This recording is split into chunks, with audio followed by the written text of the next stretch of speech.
If you are willing to walk, run with it.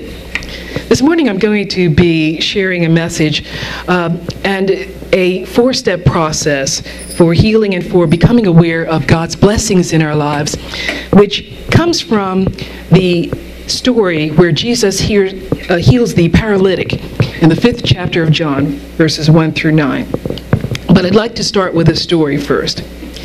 There was a farmer who was out one day with a horse that he was really anxious to sell. And a prospective buyer came by and came to see the horse. And he looked at the horse and he thought, this is a good-looking horse, okay? He looks strong, he looks healthy, and so he purchased the horse. About 2 weeks later, he returned with the horse and he wanted his money back from the farmer. Okay? And he said to the farmer, "What's wrong with this horse that you sold me?" He said, when I try to ride him, okay, and this has happened several times, he said, when I try to ride him, even though I'm guiding him forward, about every 100 yards he slows down and he stops. What gives with that? And the farmer said,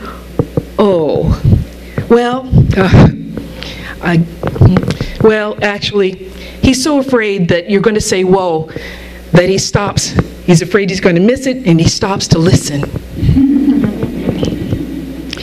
And I thought, sometimes we are like that horse, okay?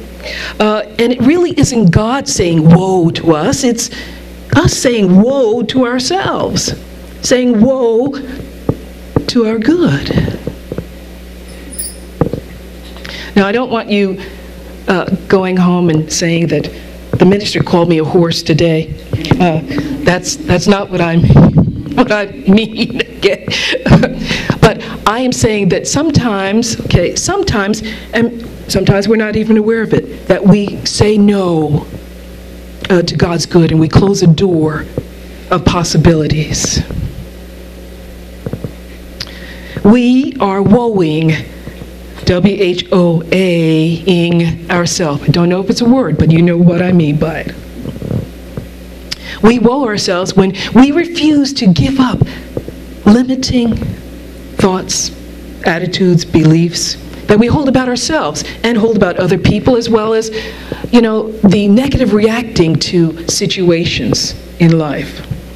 Releasing and replacing these negative things with life-affirming, positive, encouraging, and uplifting words, thoughts, beliefs, and attitudes. This is how we open that door to God's blessings in our lives. And, Jesus said that God gives us the kingdom freely. And it is God's pleasure to give us the kingdom. But that doesn't mean there isn't something that we need to do to receive those blessings from God. There is work that we need to do. Even Jesus had work to do, because in John 5:17 he said, "My Father is always working, and I am working also." And this is Jesus. Yes, there is something that we need to do, and that has to do with what we're doing with our own consciousness. Whether we are, again, choosing to be open to God's good, or we're woeing ourselves. There were, in this story from the 5th chapter of John, there were 3 major feasts that the Jews celebrated. The Feast of Pentecost, the Feast of the Tabernacle, and the Passover Feast. And this particular day, when this miracle happened, Jesus was out in Jerusalem, and they had come to Jerusalem to celebrate one of these feasts. And as Jesus was walking through the town, he came upon the pool of Bethesda, and he saw around this pool a myriad of people with all kinds of illnesses and diseases and sicknesses. And someone must have pointed out to Jesus that over there, lying on a pallet, was a man who had been there 38 years and suffered paralysis, 38 years, and had never experienced healing. Now, water was very sacred to the people here, and they believed, the people of this town and those coming to this pool believed that at certain times an angel came down and troubled the water, stirred it up. And the first person who was able to get in that water once it was troubled, was healed of whatever ailment they had. And that's why the people were around waiting for that water to be troubled and desiring to be the first one to dip into that water. And this guy had been there 38 years and never had made it into that water in those 38 years. And Jesus comes to him and he asks a strange question of this man. He says, "Are you willing to be healed?" And I'm sure that this man probably was taken aback, okay? You know, he had been here waiting 38 years trying to get into the water. And he responds, "But sir, there's no one to put me in the water. And every time I am starting to go down in the water, someone else jumps in there before me and they take the healing out of the water." And so his response is to say, there are reasons why I haven't been able to get in the water. And it almost sounds like he's blaming other people for his inability to receive this blessing. And Jesus bypasses all of this. And he doesn't say anything about whether the man should get in the water or questions any of this. He simply says to the man, "Rise." And the man rises. And all of these things that Jesus speaks to this man in this passage are parts of this process that I'm going to be sharing with you. And during the meditation, we will experience the process. But the first thing he says, well, the first thing was the question, are you willing to be healed? Okay. And the second thing Jesus says is rise.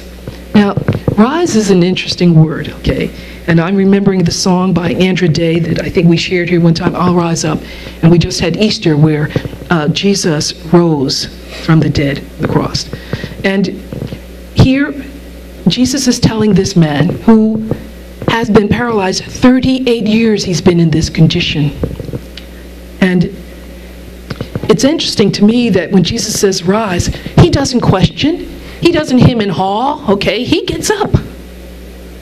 This is faith. And, you know, I wondered why Jesus had to ask this man this.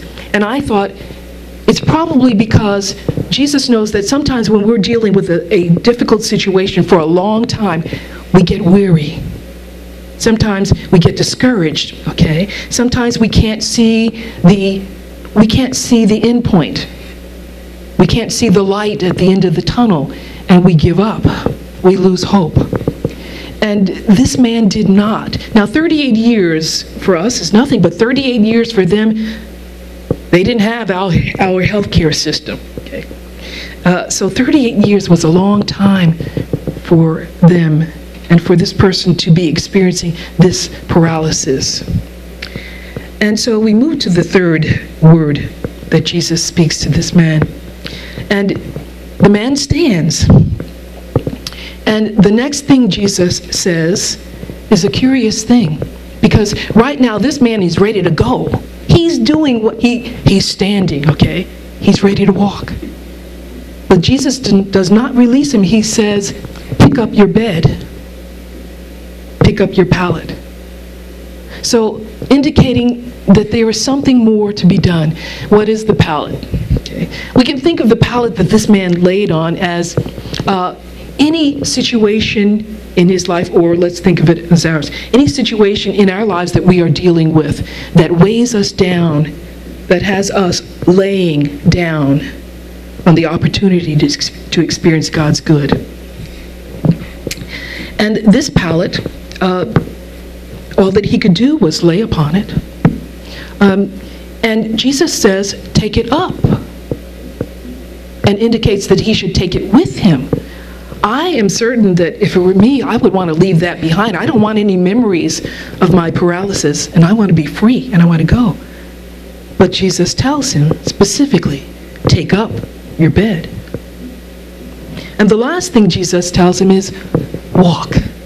Now, this is like the graduation, okay? This is like what he's been waiting for, the walk, and I can walk. You know, that just made me think of the telethon, the Jerry Lewis telethon that happens in September. Okay, look at us. We're talking.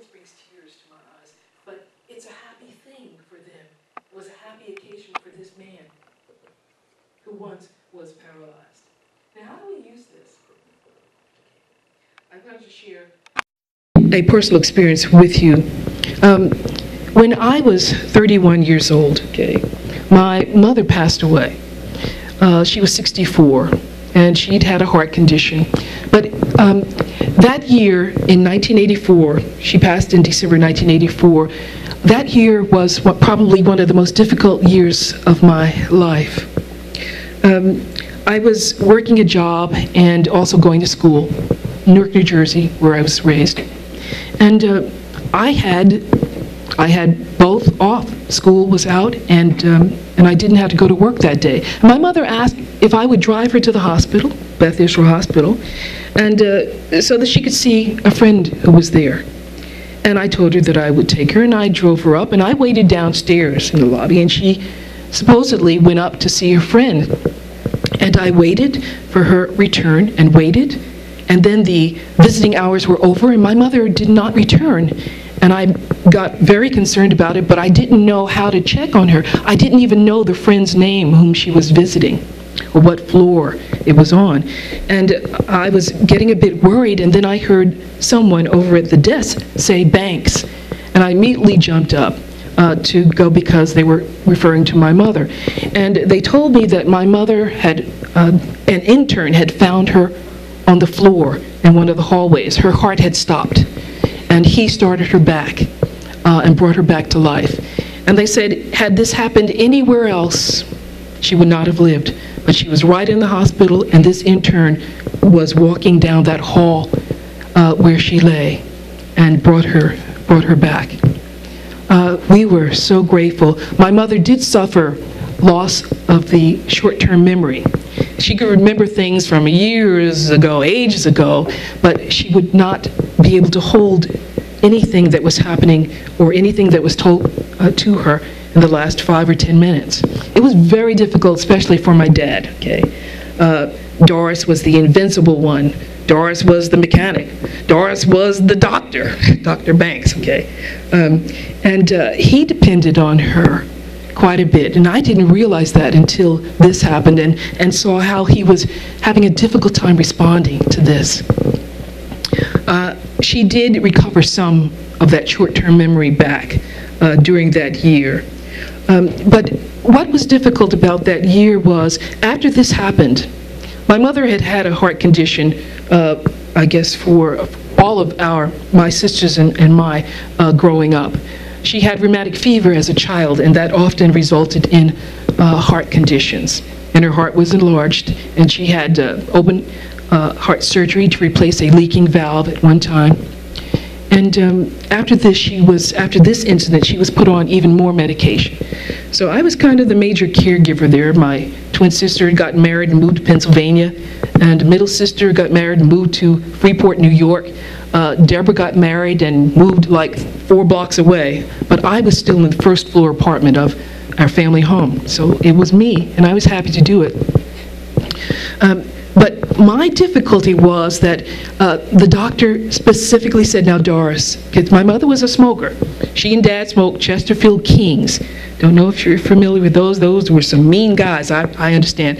My sisters and I never smoked, okay? Except one time I wanted to smoke, and my mother gave me a cigarette. I about coughed myself to death and never touched another one, okay? She was very wise in handling that.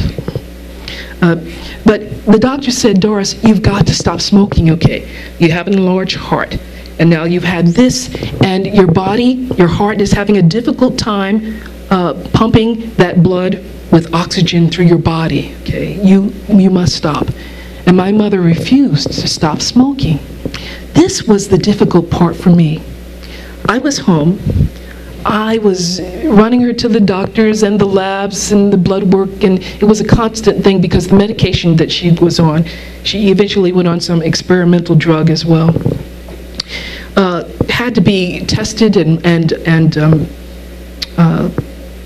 checked quite regularly. So I was doing all that, and I was still going to school and still working, okay? It was kind of a madness kind of thing here. And she would ask me to get cigarettes, and it just tore me up to do that, because I wanted, in my mind, my mother was committing suicide. And I wanted my mother to want to live. And I found it difficult to help her in something that I thought was killing her. And so eventually I refused. I talked with her about it. She didn't really understand, but I refused to go to the store and buy her cigarettes. I just couldn't do it. Okay. And so this became a contention between us. And my brother would come to the house. He was married and living out, but he'd come to the house. And I think that she probably called him to come because my brother would gladly go to the store and stock her up on Chesterfield King cigarettes. Okay. The smoke bothered me anyway, always had. So I left the room when my mother was smoking. I went back down to my apartment on the first floor. It was our family home. Our grandparents lived on the third floor. And I just had such a hard time with that.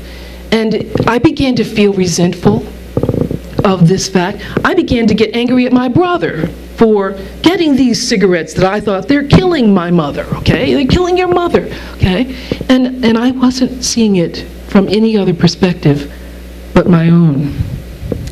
And I realized I had to stop because I realized one day, this is not how I want to feel. This is not how I want to feel toward my mother or my brother. And I used these steps. I took myself to God.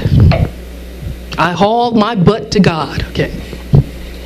Some say we had a Jesus, come to Jesus meeting, okay?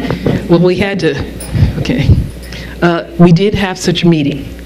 And it came as a realization to me that this is my mother's life. And I dearly want her to stay around, but it is her choice. That was so tough. So tough. But that was, do I want to be healed of this? Do I want to experience peace instead of this anger, this resentment, this fear, really? And I said, yes, I do want to be healed. So I answered kind of like the paralyzed guy did, yes. And then I was told to rise. And that meant to me, lift up this situation. I couldn't see the possibility of my healing in this from the place where I was, from the level where I was. I had to be lifted up. I had to rise above this. And then the third part, take up your bed. Well, to me, this meant that I had to take this situation, face it, and bring all of this stuff with me and release it and give it up. The anger, the fear of losing my mother, and it was a very difficult thing to do. And I found myself pulling it back and having to do the steps again, having to move through this process, take myself in consciousness to that God presence. Rising up from that situation, backing up from it, disconnecting and connecting with God.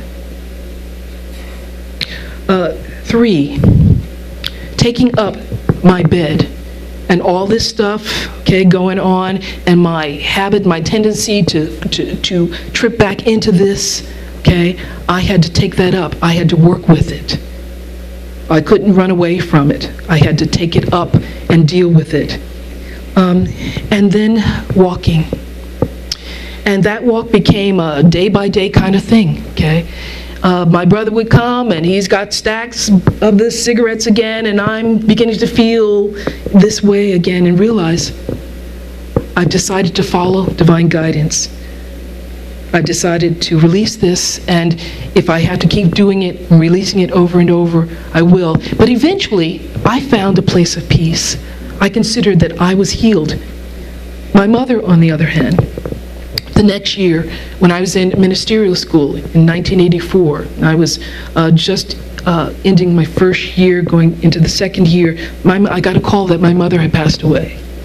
And my classmates did a collection that allowed me to fly back home to be with my family and attend the funeral. Okay, but I bless my mother for so many of the wonderful, beautiful things that she taught me about life growing up, and I especially bless her for that very last lesson. It was the most difficult thing, but the most powerful lesson that I learned. And basically, it is this process of allowing myself to be healed so that I can be open to God's blessings. And as we move into our meditation, I'm going to take you through a similar process as we work these 4 steps. God bless you.